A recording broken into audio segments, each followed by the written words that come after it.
Shalom, shalom, shalom. Shalom. Back again with another video. What's today? Tuesday. Again, man, I hope your week is going by pretty smooth. We had a pretty good start to our week. The Brothers of the Hopeful Elect was in St. Simon's Island, man, Yeah. right? Believe the brother Obadiah uploaded a video of us at the beach, man. Y'all go check that out. Um, Uh, Bunch of good vibes, you know. Um, it's been a very eventful. It was a very eventful weekend. We had a good camp at Valdosta State. Man, ran into a lot of liberals, right? Which you'll encounter those at any university you really go to, right? But they out there at Valdosta State. We had a lot of good conversations. Um, from Christian apologists or Christian apologists in training to homosexuals to devil advocates, all of that, right? And so we had a good time, man. It was a nice little build, man. I believe we got sharper. It just kind of led us into the following day at St. Simon's. It's a beautiful weekend in general, beginning of the work week, man. It's going pretty straight, I guess you could say. Back on the plantation, man. It's a busy day for me. I think it was a busy day for most of the brothers you see on the screen. So, it is what it is, though. We're gonna get into tonight's lesson. Tonight's lesson is called "Days of Hosea," right? Days of Hosea. And are we living in those days of Hosea right now or not? Right? I would say, as far as the prophecies in Hosea is concerned, we are. But we'll get in a little bit into that. Like I said to these brothers, man, this video will not be a long video by any means, right? It's gonna be one of our shorter videos, and I mean that, right? First and foremost, giving all honor and glory to the Most High God of Abraham, Isaac, Jacob. Um, we refer to him as Yahweh. Some refer to him as Yahweh from the Tetragrammaton. We pronounce it Yahweh, right? We give him all the honor and glory and praise by way of his only begotten Son, who's an instrument of salvation, who the world ignorantly calls Jesus Christ, but we recognize as Yahweh Shai in the ancient Paleo Hebrew, right? I went ahead and said those words, man, because I guess it's some type of controversy out there with people saying, "Hey, look, man, Israelites need to say the words more." You know what I'm saying? Nonetheless, I don't really, we don't really see any insignificance if brothers reference him any other kind of way. But nonetheless, man, let's get into this video, man. Right? Let me share my screen. We're gonna get into the book of Hosea, and we won't be long. Matter of fact, I might get into the book of Romans first, right? Just to share the premise. So, the book, this book of Hosea, man, is very key.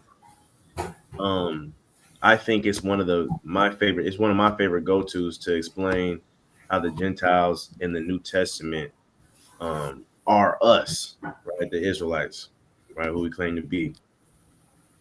And with that, is letting you know that the book of Hosea, at the same time, is speaking about us in this time that is being had in Romans, right?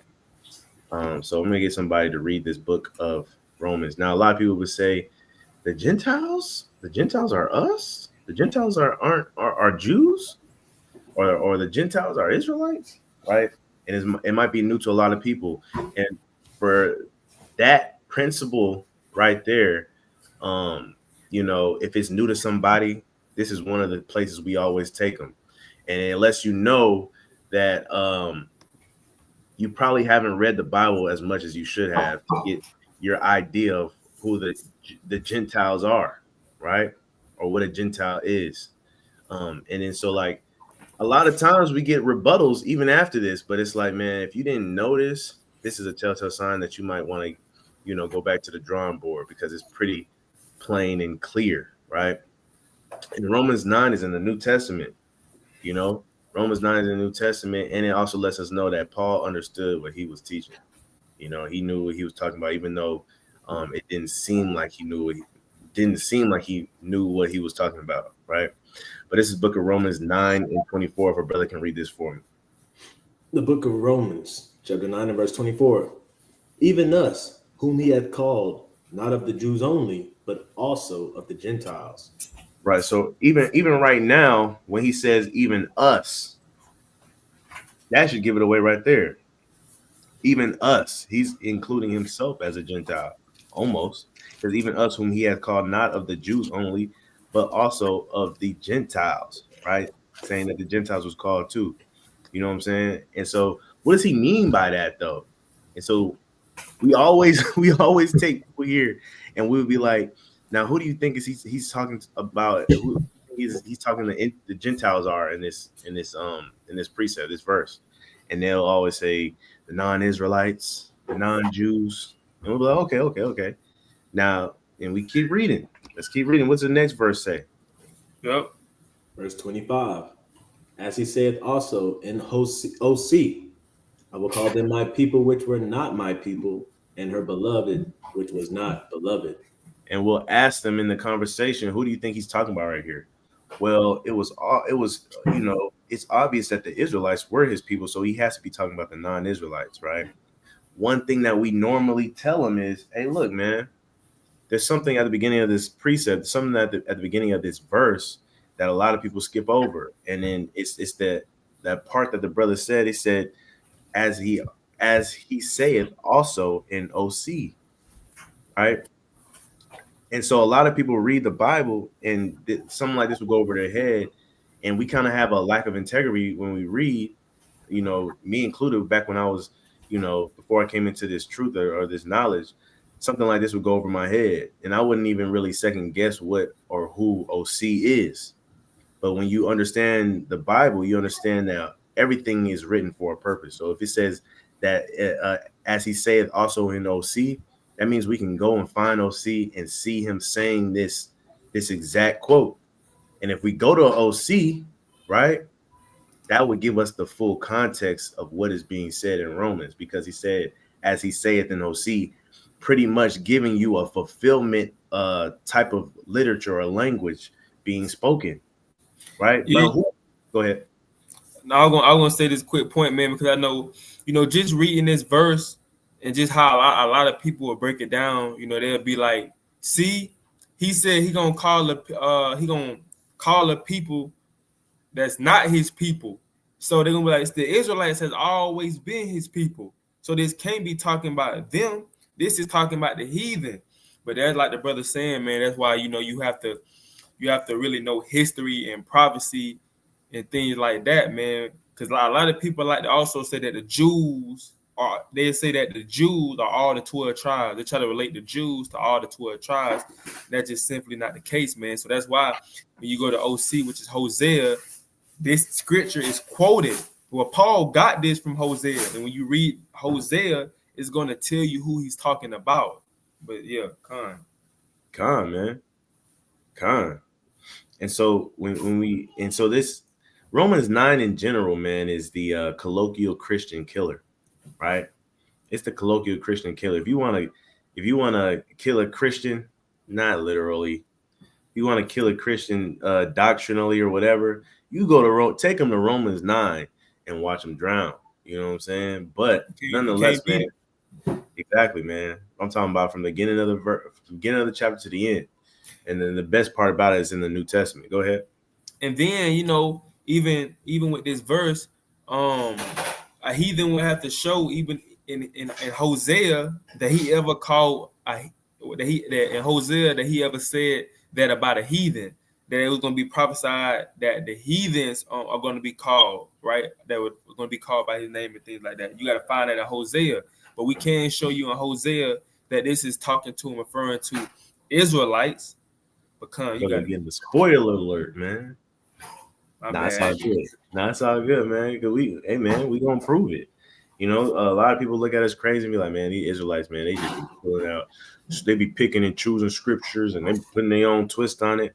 But the things that we believe is plain upon tables is written in black and white, right? You can't go against the thing. I'm talking about, I mean, even if we wanted to, you can't go against things that have been written and the foundation that has been laid. But that's why it's important when you start reading this Bible, you don't start in the New Testament. You start in the Old Testament, because there's a lot of things you're gonna miss. When it says OC, you're not gonna know what it's talking about, right? So OC is the Greek way of saying Hosea. right? But if you didn't know that, you wouldn't know to go and find this quote in Hosea to get the full context of what is being said here, right? So we're going to go to Hosea, and I'm going to point out a few things, right? Keep in mind, it says that I will call them my people, which were not my people, and her beloved, which was not beloved, right? So, and it's no offense, but to the average person, the average Christian, the average reader, they're going to think that this is not talking about the Israelites, right? And I wouldn't, if you don't have a good, if you're not really learned in the Bible, if you haven't really read the Bible for real, especially the Old Testament, I can't even blame you, because that's what it sounds like it's saying, but it's not, right? So somebody that's studied, somebody that's learned, somebody that has read the Bible, right? You will understand that it's not saying that, right? And everything has to flow congruently and harmonize, right? Let's go to the book of Hosea. And we're going to start at chapter 1, right? Let me see. It's always a wake-up call when you go to the book of Hosea, man. It's always a wake-up call. We're going to start at verse 1. Let me get to the point, right? I just want to see one thing real quick.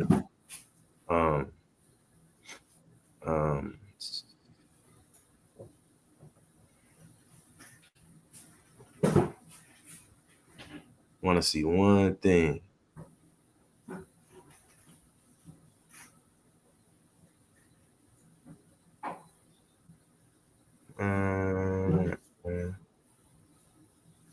Gotcha. I got you.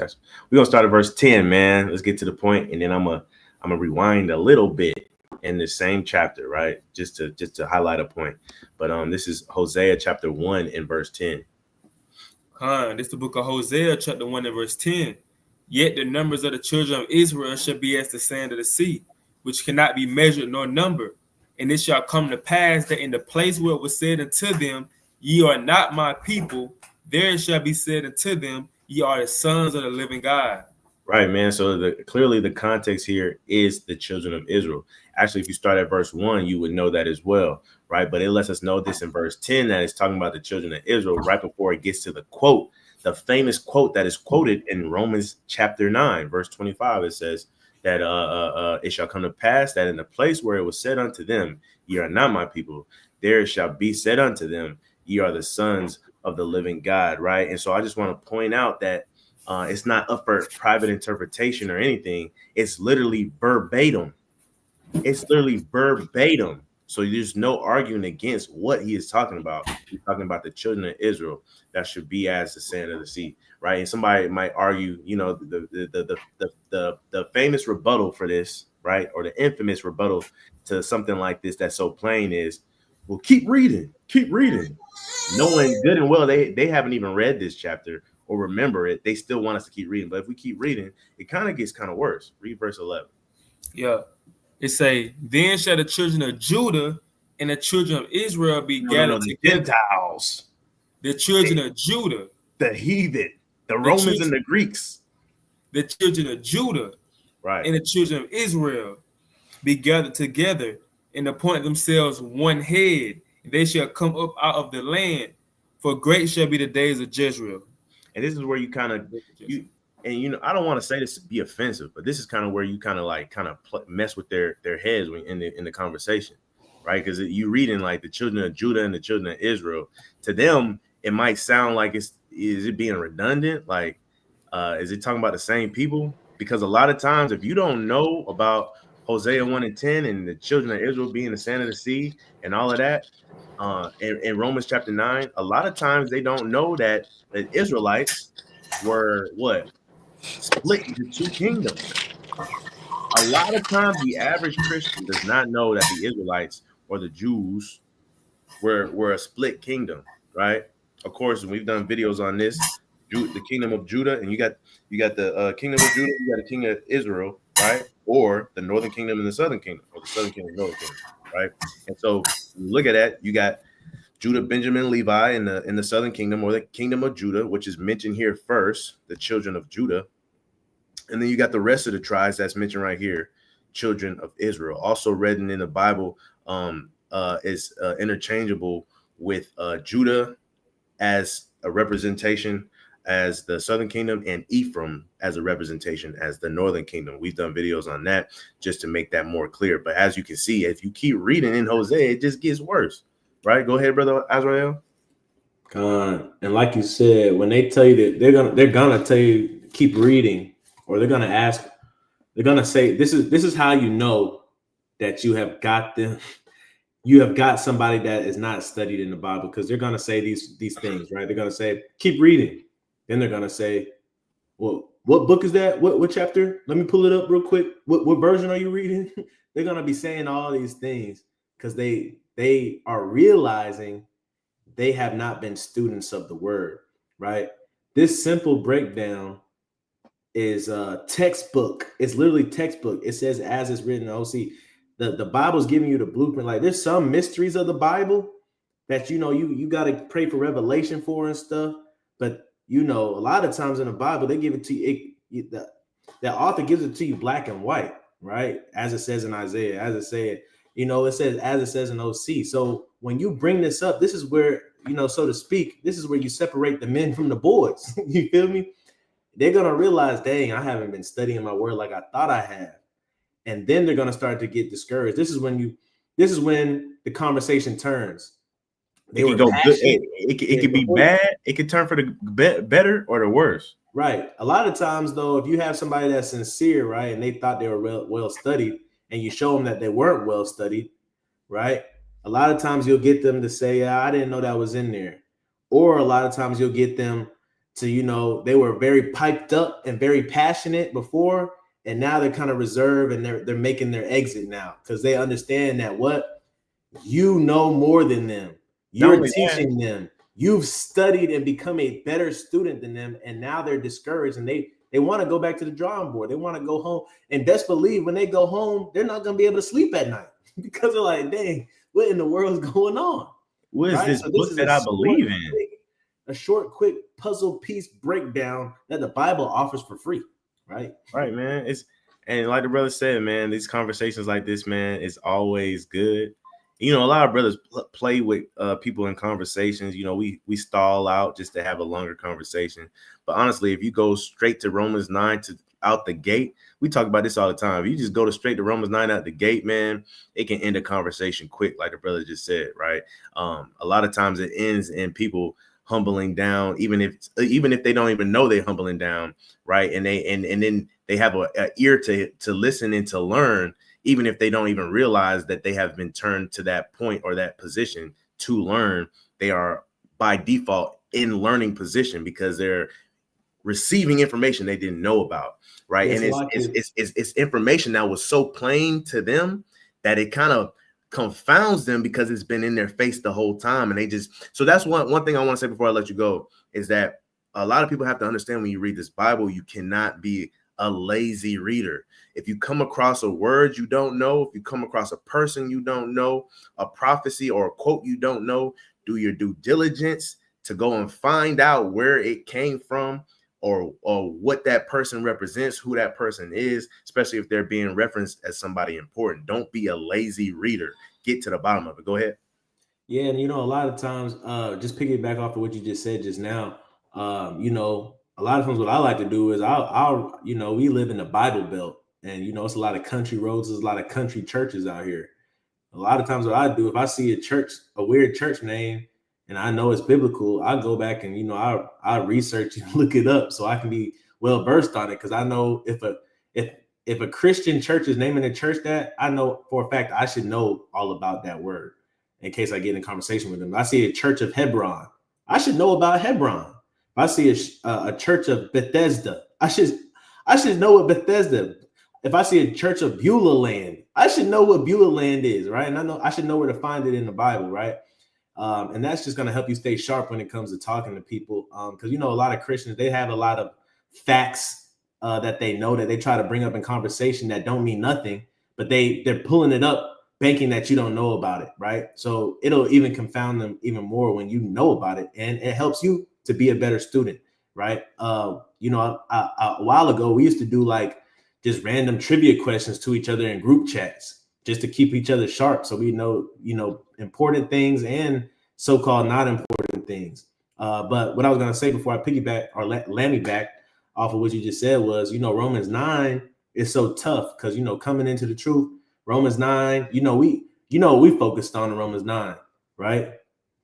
We focused on, but he hated Esau, right? We focused on Jacob have I loved and Esau have I hated. Then we grow a little bit more in the truth, right? A little bit more in our walk of obedience. And a lot of apologetics or people that come against the doctrine of the Hebrews, they'll say, "Oh, I know where you're going in Romans 9. You just want to talk about Esau." No, then we go to what we go to next. Pertaineth to, right? 9 and 3. Concerning the flesh, Christ came. It pertains the adoption, the glory, the covenants, right? We learn that cut. We learn that breakdown. But this one right here, some Israelites don't even know the Hosea breakdown. Some Israelites don't even know. Let me just say this too, man. What makes Romans 9 so cold, man, especially in this aspect, is that the fact that Paul, he literally says that, first of all, he said even us, right? Not of the Jews, but of the Gentiles. When he says us, he's referring to himself as a Gentile, right? Not only that, he mentions the word Gentile.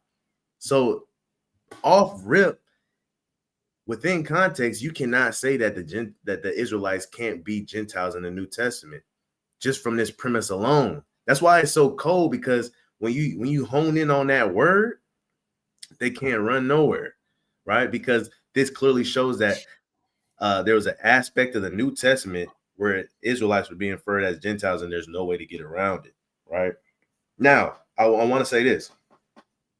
You might read somebody this, right? One of the rebuttals is going to be, well, let's keep reading, right? Another rebuttal can be, well, let's get the context. Even though the context was in verse 10, you can go to verse 1 and read all the way down, right? And it's going to give you even more context. The whole book of Hosea is talking about the Israelites, first of all. But another rebuttal would be, are you sure it's talking about the Israelites? When were the Israelites ever called not his people? And a lot of times, we say, right now, the Jews have taken our identity and we're known as blacks and Hispanics, and we're not known as the children of Israel right now. That's cool too. You can go that route. Nothing's wrong with that. But if they ever ask you that question, when was the Israelites ever referred to as not his people? You can stay right in the same chapter, bro. Go right to the same chapter, right? It says right here in verse number 9, right before you get to 10, what does it say? Somebody read that for me. Con, this is Hosea 1 and 9, and it says, "Then said God, call his name Lo-Ami, for ye are not my people, and I will not be your God." Right here in Hosea. You see what I'm saying? That's so crazy. If they ask that question, man, you just take them one more verse up. Hey, I'm glad you asked that question, right? I got the answers, right? And it's so crazy. We're not sway. We got the answers, right? Go ahead. I'm not gonna say, man, it's so crazy. Like, that's why you can't never read the Bible like enough or too much, because you may read it. So many, like, I done read Hosea so many times, and I ain't gonna lie, I read over that. I was going to Hosea 1 and 10 and 1 through 11. I'm like, man, that's a precept of Romans 9 and 25. But Hosea 1 and 9 is cold. It goes right along with Romans chapter 9 and verse 25. You can almost start at verse 9, man. Yeah, man. You know what I'm saying? You can almost start at verse 9. What you had next? 1 Peter 2 and 9 through 10. Because I was reading 1 Peter, I think like last week. I'm like, dang, I read over this when I first read it. Like, it say the same thing, man. Kind of similar to it. Wait, was it? Yeah. It's First Peter. Oh, I was gonna read it. It's all right though. Con, this is 1 Peter 2 and 9. It says, "But you are a chosen generation, a royal priesthood, and holy nation, a peculiar people, that ye should show forth the praises of him who hath called you out of darkness into his marvelous light." Mm-hmm. Verse number 10, "Which in times past were not a people, but are now the people of God, which had not obtained mercy, but now have obtained mercy."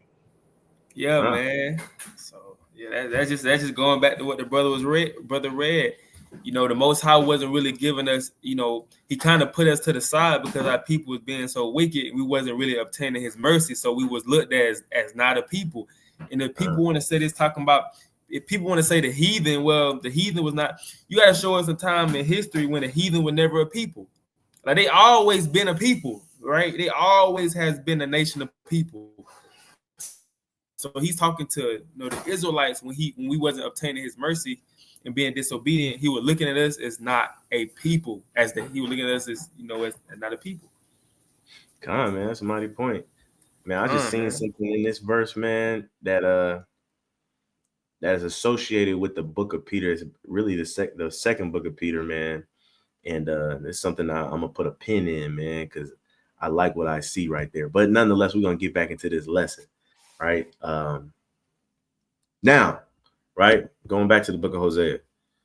And so understanding that is understanding that the book of Hosea, Paul was bringing it up as a fulfillment in the New Testament. If you know the New Testament, right, within the New Testament, if the fulfillment is taking place in there or starting to take place in there, right, we know that we can say that we're living in those days right now, right? Every time you read in the New Testament about the latter days and stuff like that, when Christ was prophesying and all of that, telling us things which were to come. These are times that we're headed to and that we're in right now. But just to drive that point home for anybody that you're talking to in conversation, after you show them everything that we just showed them, right?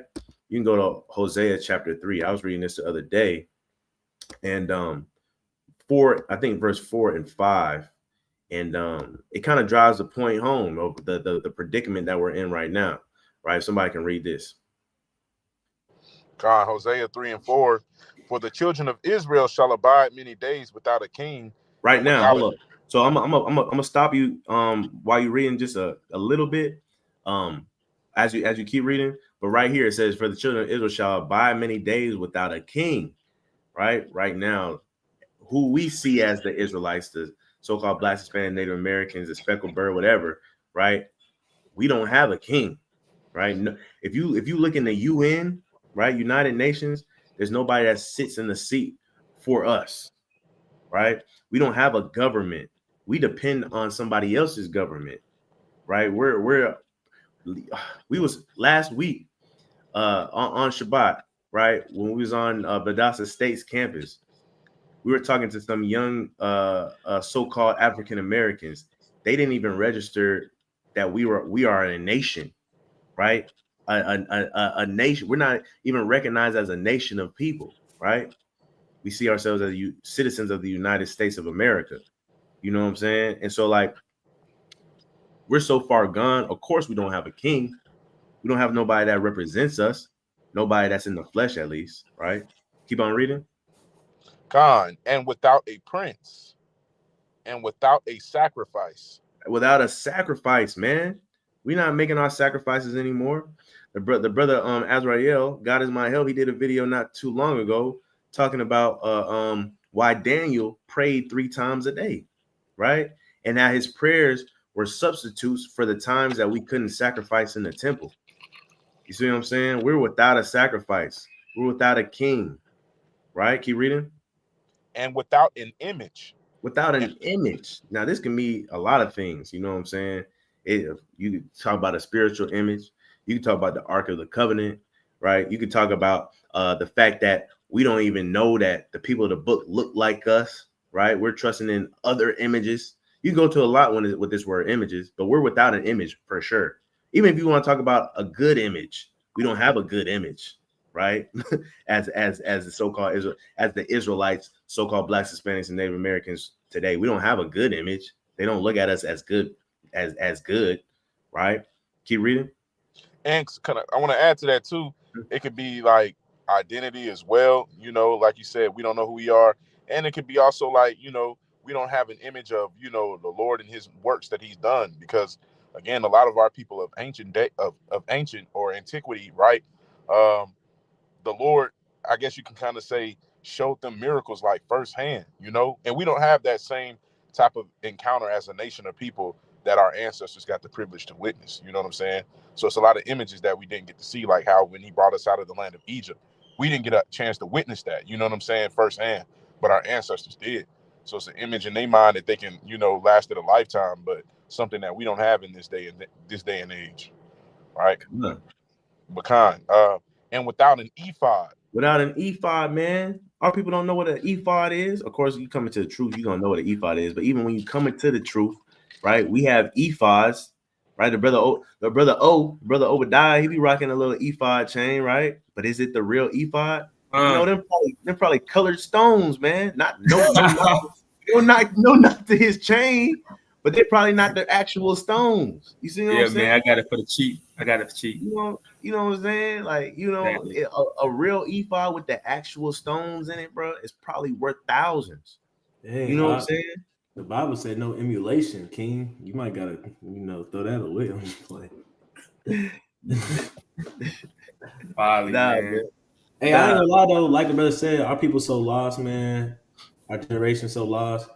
Man, they don't even know what a menorah is, let alone an ephod, man. They don't know what none of that is. They probably don't even know what the Ark of the Covenant is. The way that they were sounding out there on Saturday, man, they ain't know who Moses was. They don't know the story of David and Goliath. Yeah. They don't, man. They don't even know who David is, right? They don't even know how he slayed Goliath, which is wild to me, man. Growing up in the church, man, that's one story that everybody knew if you didn't know anything else. You know what I'm saying?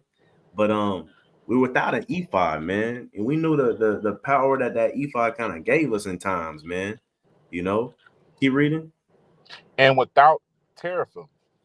And so teraphim could be a plethora of things. I think within context, what it's talking about is one of the cheapest definitions, which is a giver of prosperity, right? Often looked as the stories of your ancestors, right? Matter of fact, feast days is coming up. It's feast season, right? These things are givers of prosperity when you look at it, right? Because it's how the Lord brought us out of situations, right? Giving us hope for the future, saying like if he saved us in the past, he's gonna save us again. But that has been removed from our people as by and large. We don't keep the feast days. We don't know about our ancestors. We just talked about it. We don't even know about David. We don't know about our ancestors, the many saviors that the Lord has sent our nation. We don't know about them no more. We don't have any hope. We don't have any hope for prosperity, right? Which is another reason why we're in the predicament that we're in right now, right? Without a teraphim, right? Go ahead. You're on mute too. Con, I want to say, man, and these, that's why the Most High said, these things are supposed to be remembered from generation to generation. So, Passover is a day that's supposed to be remembered throughout our generation. Like this is supposed to be passed on. Like our great great grandparents is supposed to tell their children, their children supposed to tell us, and their children supposed to tell us. So this would never be forgotten. But now in 2025, a lot of our people they wasn't talking about Passover and the things of the Bible, so it's been forgotten. So now our people been adopting Christmas, Thanksgiving, Easter. They know all about that. But when it comes to the high holy days of the Most High, because even then, most of our high holy days was started from the Most High delivering us from the heathen, man. Most of them it started from the downfall of the heathen.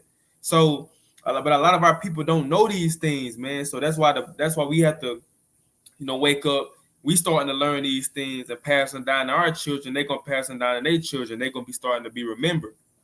Come on, man. So I want y'all to remember, man, we're in the book of Hosea, right? We're in the book of Hosea, and this stuff is being prophesied that the Israelites would be in a position where they would be without all of this stuff. Right? Let's go to the next verse. Verse number 5. Afterwards shall the children of Israel return and seek the Lord their God and David their king, and shall fear the Lord and his goodness in the latter days. Right, in the latter days, man. Right. And that's what we're trying to do. That's why we go out on the highways and byways, right? So we can gather our people together so we can seek the Lord again, right? Because right now we're in no position to seek him because one, a lot of us don't know him. Two, A lot of us don't know that he's looking for us to even return. So it's up to us to remind our people who we are, right? As or at least be vessels for the Most High to use us to help to remind them, right? But I want to just bring this out, man, that Hosea is a mighty book. Hosea is a mighty has mighty prophecies concerning us even in today's time, right? Partner with Romans, and so like for instance, you get into that conversation and you want to bring out Hosea to somebody, but you know that they're not really interested in the Old Testament and they disregard everything in the Old Testament. It's okay, man. You can start off in Romans, start off in the New Testament. And one thing I like about it is if it's being mentioned in the New Testament, man, you can't negate the fact that we can use it today, right? It might as well be the New Testament, right? If they're quoting it in the New Testament, and so that's one thing they have to respect. Once you kind of take them down that line, but days of Hosea, man, days of Hosea, man. Y'all tap into the book of Hosea, man. It got a lot of good stuff in there, and they'll explain and associate everything that we're going through right now. But Hosea starts off so crazy, man. Hosea starts off so crazy, man. He ain't waste no time. First verse, he telling Hosea to go marry a whore. Right? The first verse, he ain't waste no time. He say, "Hey, look, man, go marry you." In the first verse, open it up, no credits. You know what I'm saying? He started out like that movie Belly, right? Getting straight to it. You know what I'm saying? And he letting you know why he told Hosea to get that whore. It's because we've been acting like a whore ourselves, right? Mixing it in with all these guys, like the brother O was just saying, celebrating Christmas and Thanksgiving and all this stuff instead of celebrating the days that were set for us to be what's that word? A teraphim, to give us prosperity, right? That's what those things was giving us to, is to give us prosperity and hope, right? And so that's why Hosea was told to lie down and make this whore his wife, and to give that whore fruit and children, right? And because at the end of the day, man, the Most High, even though we have laid down spiritually with other guys and whatnot, he's still gonna take us down, and he's still gonna multiply us, right? He's still gonna bear fruit to his people, right? And so that's all I got today. If any brothers got anything else, let me know right now before I exit out this Bible app. Oh man, hey, mighty class. All Come on, praise. man. And like I said, man, we wasn't gonna be too long, man. It's just something I was just reading over, man. A couple verses in Hosea kind of stuck out to me, and I wanted to be able to share it with you guys, man. Just to, I know a lot of brothers already got it in their arsenal, but a couple more verses just to add onto that arsenal when you take them down that road, right? But without further ado, man, that was your Tuesday lesson. What's tomorrow? Wednesday. We got brother O coming on tomorrow. Con. Man, we got brother O coming on tomorrow, man. Y'all stay tuned. Y'all check back in with us. And we'll see y'all then. Like our big brother says, if you ain't gathering, you're scattering. Right. So with that being said, man, we say shalom. Hope that was edifying, and we'll see you guys next time.